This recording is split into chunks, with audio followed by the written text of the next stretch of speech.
before I give you this Cottagecore Cottage tour, I thought I would just give a little bit of context. So Peter and I were invited up to a wedding in St Andrews, which is a beautiful ancient town in Scotland, but also a very expensive one.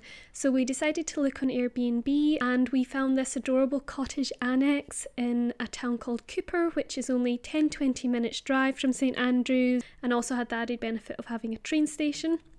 So we decided to book it and we were not disappointed at all.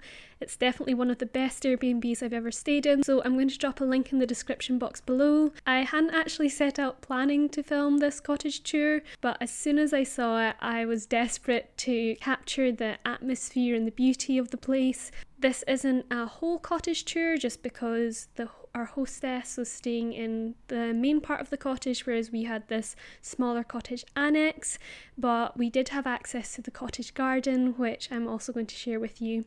Remember to like the video, and if we've not met before, welcome. My name is Kat. I make slow living, calming, Scotland-based content, usually on about a fortnightly-ish basis, so if that's of interest to you, do be sure to subscribe and hit the notification bell. There's no place to inspire a sense of humble home quite like a cottage. The cottage bathroom was a wee bit bigger than a kludgy and a great deal posher. Soft white towels, a waterfall tap and a hot shower were all that was needed to get my day off to a good start.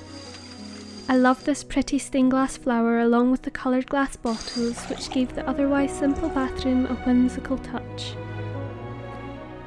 I needed to get ready for the wedding, so I hope you don't mind that this cottage tour is also a bit of a morning routine at the same time.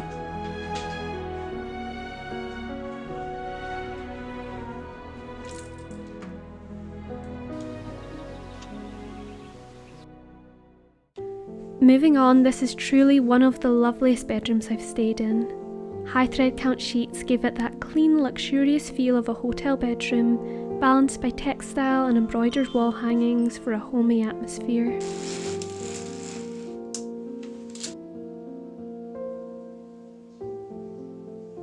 A large window with a beautiful garden view soaked the bedroom in dozy summer sunlight, creating an atmosphere of quiet peacefulness.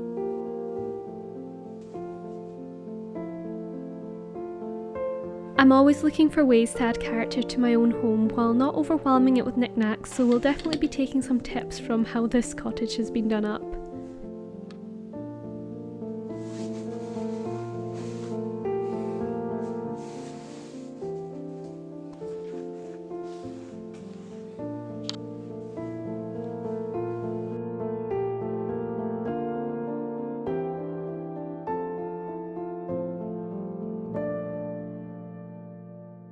Upstairs we have the open plan kitchen and living room. It felt to me like something out of an Agatha Christie novel, which I may have been projecting of course, given I've been reading a lot of Poirot recently, so let me know in the comments if you agree.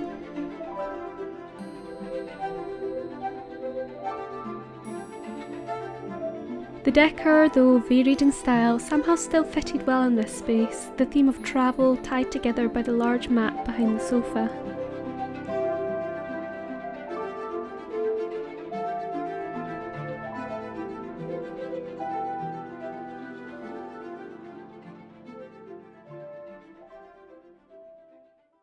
The last part of the inside of the cottage I'm going to show you is the kitchen, which I believe should always be the heart of the home.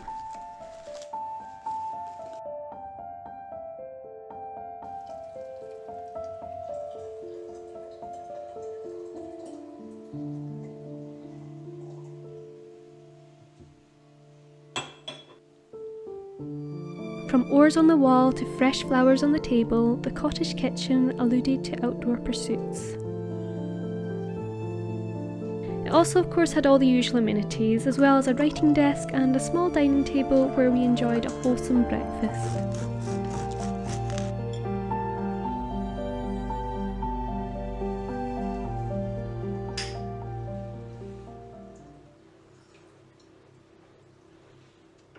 The garden, however, was where the real magic began.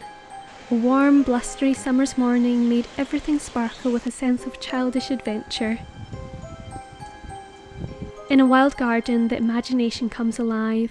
Every flower is a fairy's home and every tree a portal to another world. I especially loved hearing our hostess's stories of her grandchildren's adventures in this garden, as it reminded me of my own childhood.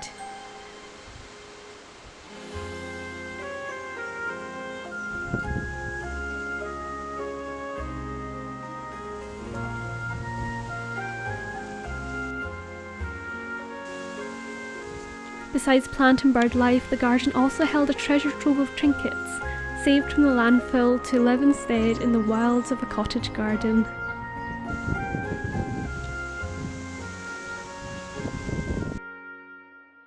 So they dragged it for miles. I mean, they were only about six or seven at the time, and it's been here since. So more photos. Can I have it? Help yourself.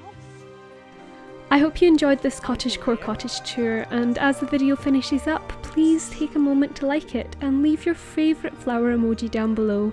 Perhaps we can create a digital cottage garden in the comments.